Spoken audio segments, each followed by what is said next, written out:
ഇനി wing back Sandeep അല്ല, coach Sandeep.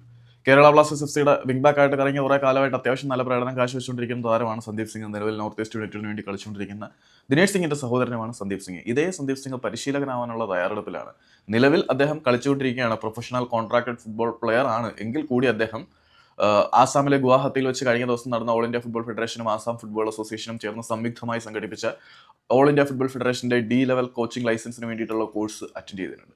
അദ്ദേഹത്തിനെ കൂടാതെ പഴയ താരങ്ങളായിട്ടുള്ള വിനീത് റായ്, ഹോളിചരൺ നർസറി തുടങ്ങിയ താരങ്ങളും ഈ ഒരു കോഴ്സിന് അറ്റൻഡ് ചെയ്തിട്ടുണ്ടായിരുന്നു. ഏതായാലും സന്ദീപ് സിംഗിന്റെ കാര്യത്തിൽ അദ്ദേഹം കായിക ജീവിതം അവസാനിപ്പിച്ചാൽ ഉടനെ തന്നെ ഏതെങ്കിലും ഒരു ടീമിൽ പരിശീലകനായി കയറും എന്നുറപ്പാണ്. അദ്ദേഹത്തിന്റെ പരിശീലന കാലാവധി കഴിയുന്നതിനോടൊപ്പം തന്നെ അദ്ദേഹം കോച്ചിങ് ലൈസൻസ് ഓൾമോസ്റ്റ് എല്ലാം ക്ലിയർ ചെയ്യുക എന്നുള്ള ലക്ഷ്യവുമായിട്ടാണ് ഈ ഒരു ഉദ്യമത്തിലേക്ക് വരുന്നതെന്നാണ് മനസ്സിലാവുന്നത്. ഏതായാലും സന്ദീപ് സിംഗിന്റെ കരിയർ ഫുട്ബോൾ പ്ലെയർ എന്നതിനപ്പുറത്തേക്ക് എന്താണ് എന്ന് ചോദിച്ചു കഴിഞ്ഞാൽ ഒരു നിമിഷം പോലും അമാന്തിക്കാതെ നമുക്ക് പറയാൻ പറ്റും അദ്ദേഹം ഒരു ഫുട്ബോൾ കോച്ചാവാൻ പോവുകയാണെന്ന്. അതിനുവേണ്ടി നിലവിൽ അദ്ദേഹം ഓൾ ഇന്ത്യ ഫുട്ബോൾ ഫെഡറേഷന്റെ D11 കോച്ചിങ് കോഴ്സ് കംപ്ലീറ്റ് ചെയ്യുന്നു.